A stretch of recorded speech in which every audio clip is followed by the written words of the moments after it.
Favorite place for me to go to is Spa in Belgium. It's always been my favorite, and yeah, every time I'm there, of course.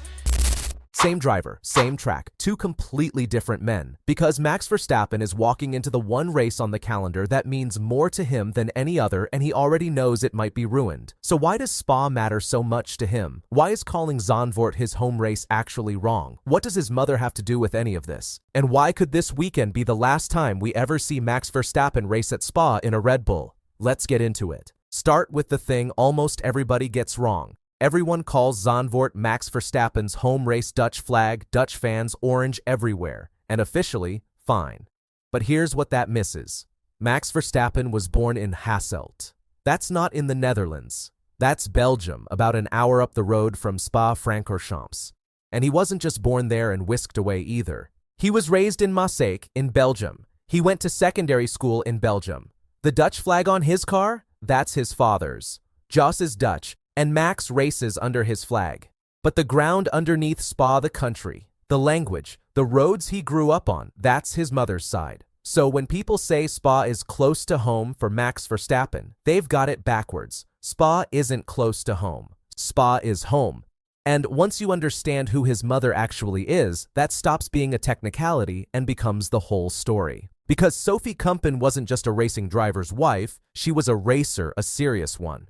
She's from Hasselt too, and she came from a Belgian family soaked in motorsport.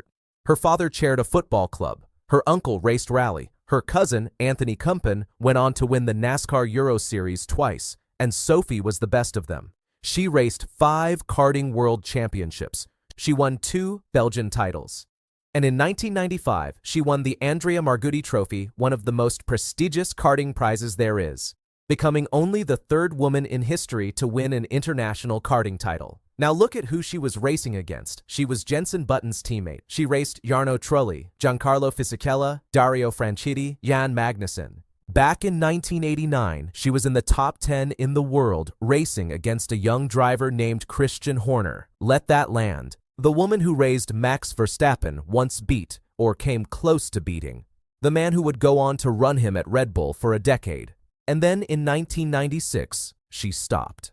Married Jos, walked away from her own career, and raised Max and his sister Victoria. Today, she's a social worker in Maaseik. So the talent everyone credits to Jos?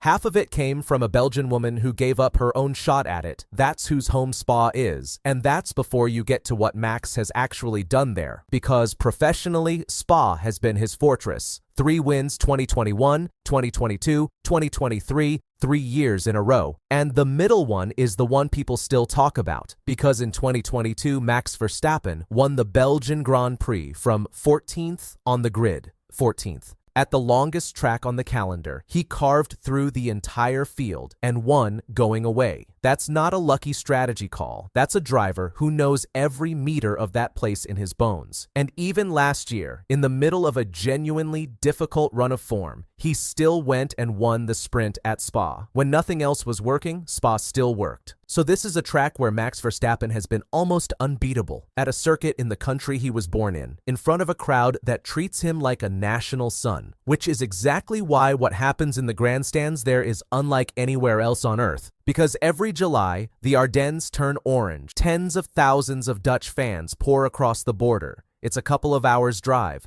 so they come by car, by camper, by train, and they fill the forest. Outside of Zandvoort itself, there is nowhere on the F1 calendar where the Orange Army is thicker than Spa. There's literally a Max Verstappen grandstand.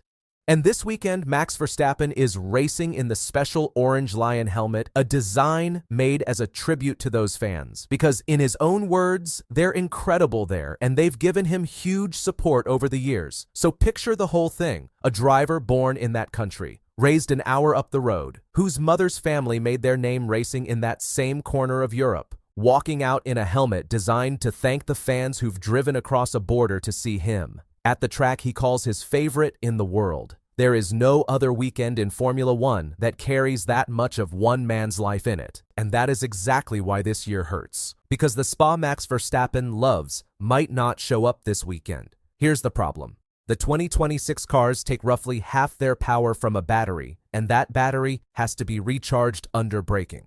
Spa barely breaks. It's the longest track on the calendar, run over the fewest laps of the year, and the run from La Source through Eau Rouge and up the Kemmel Straight is flat out. The braking zone into Turn 1 is 150 meters, one of the shortest anywhere. So the very thing that makes Spa magnificent is the thing these cars can't cope with. Drivers will be lifting and coasting where they should be flat. And Max Verstappen knows it. He said it himself. He loves Spa, but Spa is going to be another painful one, just because of the energy. Asked about it, he went flat and sarcastic. Spa and Monza are going to be great. Yeah, and then said the honest part, that's a real shame.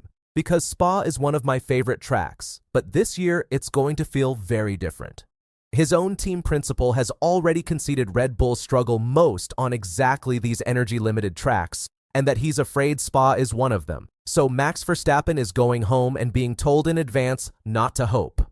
But there's a reason this one might matter more than any Spa before it. Because Max Verstappen is 7th in the championship, and the exit clause in his Red Bull contract comes alive at the summer break. Spa is one of the last 2 races before that break. And whatever he decides, stay, leave, walk away from the sport entirely, there is a real chance that this weekend is the last time we ever watch Max Verstappen drive a Red Bull at the circuit he was born beside.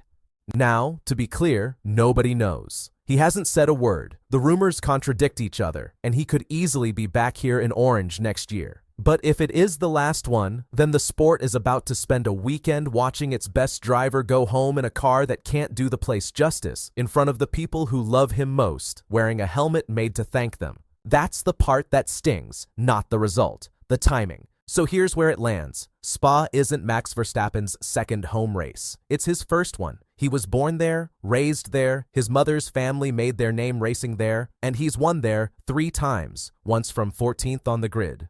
And the year it might matter most, a set of rules built in a boardroom may quietly take it from him. My honest take?